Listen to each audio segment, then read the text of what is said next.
शाला का पुरुष भाग 21 फिर कार्य करता है। वायु कुमार देवों ने 1 योजन प्रमाण भूमि से कंकर आदि दूर किए। मेघ कुमार देवताओं ने शरतकालीन मेघ जिस प्रकार धूल को शांत करता है उसी प्रकार वहां सुगंधित जल की वर्षा कर धूल को शांत किया। अन्य व्यंतर देवों ने चैत्य के मध्य भाग की तरह कोमल स्वर्ण रत्नों को शिलाओं में उस भूमि को समतल किया। प्रातःकालीन पवन की तरह ऋतु की अधिष्ठायिका देवियों ने घुटने तक विकसित फूलों की वर्षा की। भुवनपति देवताओं ने भीतर मणिस्तूप निर्मित कर उसके चारों ओर स्वर्ण किनारा बनाकर चांदी के आकार का निर्माण किया। देवताओं ने इसके भीतर रत्नों का किनारा बनाने के लिए मानो अपनी ज्योति एकत्र कर रहे हो ऐसे सुवर्ण में द्वितीय प्राकार का निर्माण किया। उसके भीतर वैमानिक देवताओं ने माणिक्य का प्रांत भाग बनाकर तृतीय प्राकार की रचना की। प्रत्येक प्राकार में जम्बूद्वीप की तरह मानो मन को आश्चर्य देने के लिए स्थान है ऐसे 4-4 सुंदर द्वार निर्मित किए। प्रत्येक द्वार मरकतमणिमय पत्रों के तोरण बना। तोरणों के दोनों ओर श्रेणीबद्ध कमल से ढके कुंभ रखे। वे समुद्र के चारों ओर संध्याकाल में अवस्थित चक्रवाक की तरह लग रहे थे। प्रत्येक दरवाजे पर स्वर्ण कमलों से सुशोभित स्वच्छ और मधुर जल से भरे मंगल कलश सी एक वापी का निर्माण किया। प्रत्येक दरवाजे पर देवों ने सोने की धूप डाली रखी। वे धुएं के कारण ऐसी लग रही थी मानो मरकतमणियों के तोरण विस्तृत कर रही है। प्रथम प्राकार के मध्य ईशान कोण में देवों ने प्रभु के लिए एक देवछंद निर्मित किया। उस प्रकार के मध्य व्यंतर देवताओं ने 1 कोस 1400 धनुष ऊंचे चैत्य वृक्ष का निर्माण किया। व्यंतरों ने ही उसके नीचे प्रभु से बैठने के लिए सिंहासन, देवछंदक, 2 छवर और छत्रत्रय का निर्माण किया। इस भांति देवताओं ने समस्त विपत्ति को हरने वाले संसार परितापित पुरुषों के लिए आश्रय रूप भव्य समोसरण की रचना की।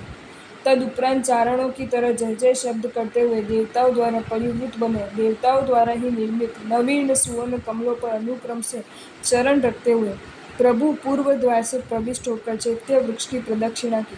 कारण महान पुरुष भी आवश्यक विधि का उल्लंघन नहीं करते। फिर तीर्थाय नमः कहते हुए तीर्थ को नमस्कार कर पूर्वाभिमुख होकर सिंहासन के मध्य भाग में बैठ गए। उसी समय अवशिष्ट कर्म को करने के अधिकारी व्यंतर देवों ने अन्य 3 और प्रभु के प्रतिबिंब का निर्माण किया। स्वामी के प्रभाव से वे प्रतिबिंब प्रभु के अनुरूप ही बने। उसी समय पीछे की ओर प्रभामंडल, सन्मुख धर्मचक्र और इंद्रध्वजा एवं आकाश में दुंदुभिनाद प्रकट हुआ। इसके बाद साधु साध्वी और वैमानिक देवताओं की देवियों रूप 3 पर्षदा ने पूर्व द्वार से प्रवेश कर प्रभु को 3 प्रदक्षिणा दी एवं प्रणाम कर अग्निकोण में आए। आगे साधु बैठे, उनके पीछे साध्वियाँ खड़ी हो गई। भुवनपति, ज्योतिषक और व्यंतर देवियों ने दक्षिण द्वार से प्रविष्ट होकर प्रभु को प्रदक्षिणा दी, नमस्कार किया और अनुक्रम से नैऋत्य कोण में खड़ी हो गई। भुवनपति, व्यंतर और ज्योतिषक देव ने पश्चिम दिशा से प्रविष्ट होकर प्रभु को प्रदक्षिणा दी, नमस्कार किया और अनुक्रम से वायव्य कोण में बैठ गए। इंद्र सहित वैमानिक देव ने उत्तर द्वार से प्रविष्ट होकर प्रभु को प्रदक्षिणा दी और नमस्कार कर ईशान कोण में अनुक्रम से बैठ गए। उस समय इंद्र की देह भक्ति से रोमांचित हो उठी। वे पुनः हाथ जोड़कर नमस्कार कर इस प्रकार स्तुति करने लगे। हे नाथ, तीर्थंकर नाम कर्म के कारण सकल के अभिमुख अर्थात अग्रणी और सर्वदा सन्मुख अवस्थान कर आप अनुकूल होकर समस्त प्रजा को आनंदित करते हैं। आपके 1 योजन विस्तृत धर्मदेशना के समोसरण में कोटि कोटि तिर्यंश मनुष्य और देव अवस्थित हो सकते हैं। एक भाषा में बोला हुआ किंतु प्रत्येक को अपनी अपनी भाषा में बोध गम्य, सबको प्रिय और धर्म बोध देने वाले आपके वाक्य भी तीर्थंकर नाम कर्म के लिए ही है। आपकी विहार भूमि के चारों ओर 125 योजन पर्यंत पूर्वागत रोग रूपी मेघ आपके विहार रूपी पवन में अनायास ही नष्ट हो जाते हैं। न्यायपरायण राजाओं के द्वारा विनष्ट अनीति की तरह आप जहाँ भी विहार करते हैं वहाँ चूहे, टिड्डियाँ, शुक आदि पक्षियों के उद्भव रूप दुर्भिक्ष आदि विनष्ट हो जाते हैं। आपकी कृपा रूप पुष्करावर्त वर्षा से पृथ्वी पर स्त्री, क्षेत्र और द्रव्य आदि जन्य उत्पन्न वैराग्नि भी शांत हो जाती है। हे नाथ, अकल्याण को विनष्ट करने के लिए ढिंढोरों के समान आपका प्रभाव पृथ्वी पर भ्रमण करता है। इससे मनुष्य लोक के शत्रु महामारी आदि रोग उत्पन्न नहीं होते। विश्व वत्सल और लोक के मनोरोत्पन्न करने वाले आपके विचरण करते रहने से उत्पातकारी अतिवृष्टि और अनावृष्टि नहीं होती। आपके प्रभाव के सिंहनाद से हस्तियों की तरह स्वराज्य और पर राज्य संबंधी क्षुद्र उपद्रव तो उसी मुहूर्त में नष्ट हो जाते हैं। सब प्रकार से विलक्षण प्रभाव संपन्न और जंगम कल्प वृक्ष सम आप जहाँ जाते हैं वहाँ दुर्भिक्ष हो तो दूर हो जाता है। आपके मस्तक के पीछे जो भामंडल है वह सूर्य तेज को भी पराभव करता है, इसलिए वह पिंड आकार प्रतीत होता है, ताकि आपकी देह मनुष्य के लिए दुरालोक्य न हो। हे भगवान, घाती कर्मों के क्षय हो जाने से आपके इस योग्य साम्राज्य की महिमा विश्व विश्रुत हो गई है। ये बात किसको आश्चर्यजनक नहीं लगती? आपके अलावा कौन अनंत कर्म रूपी तृण समूह को समस्त प्रकार से जड़ से उखाड़कर भस्म कर सकता है? क्रिया की अधिकता से आप इस भांति प्रयत्न में लग्न हैं कि इच्छा नहीं करने पर भी लक्ष्मी आपका ही आश्रय लेती है। मैत्री के पवित्र पात्र रूप प्रामोदशाली और कृपा एवं उपेक्षा कार्य के मध्य मुख्य योगात्मा, मैं आपको नमस्कार करता हूँ। उधर उद्यानपाल ने सगर चक्रवर्ती के निकट जाकर निवेदन किया कि उद्यान में भगवान अजितनाथ स्वामी का संवत्सरण लगाए। प्रभु के संवत्सरण को सुनकर सगर जितने आनंदित हुए उतने चक्र प्राप्ति के संवाद से भी नहीं हुए। आनंद मना सगर चक्रवर्ती ने उद्यान पालक को 12.5 कोटि सुवर्ण मुद्राएं पुरस्कार में दी।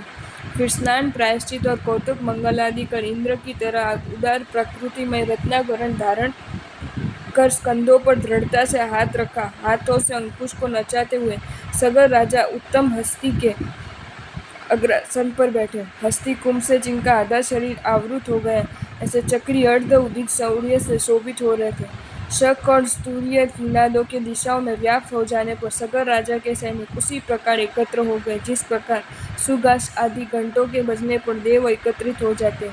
इस समय हजार हजार मुकुटधारी राजाओं के परिवार से परिवृत चक्री ऐसे लग रहे थे मानो उन्होंने अनेक रूप धारण कर रखे। मस्तक पर अभिषिक्त हुए राजाओं ने मुकुट के समान चक्री मस्तक पर आकाश गड़ा के आवर्त का भ्रम पैदा करने वाले श्वेत छत्र से सुशोभित थे। दोनों ओर आंदोलित चौवर से वे इस प्रकार शोभा पा रहे थे जिस प्रकार दोनों ओर के चंद्रमाओं से मेरु पर्वत शोभा पाता है। मानो स्वर्ण पंख युक्त पक्षी हो, इसे चवन कवच युक्त प्रश्वों से जैसे पाल चढ़ाए हुए कुंभ स्तंभ युक्त जहाज हो, ऐसे उच्च ध्वज दंड शोभित रथों से मानो निर्भर पर्वत हो, ऐसे मध्य झड़ते हस्तियों से मानो सर्प सहित सिंधु की तरंग हो, ऐसे ऊंचे अस्त्रधारी पैदल सेना से पृथ्वी की चारों ओर से आच्छादित करता हुआ सगर चक्रवर्ती सहस्राभरण नामक उपवन के समीप आए। फिर महामुनि जिस प्रकार मान से उतरते उसी प्रकार राजा सगर उद्यान द्वार की स्वर्ण वेदी पर हाथी से उतरे। अपने छत्र चामर आदि राज चिन्हों का वही परित्याग कर दिया, कारण विनयी पुरुष इसी प्रकार मर्यादा की रक्षा करते हैं। विनय के कारण ही उन्होंने पैरों के जूते उतार दिए, छड़ी द्वारा प्रदत्त हाथ के सहारे को भी उपेक्षा की, अर्थात उसे ग्रहण नहीं किया। फिर नगर के नर नारियों के साथ पैदल चलकर संवत्सरण के निकट पहुंचे। तदुपरांत मकर संक्रांति के दिन सूर्य जैसे आकाश के प्रांगण में प्रवेश करता है, उसी प्रकार उत्तरी द्वार से उन्होंने संवत्सरण में प्रवेश किया।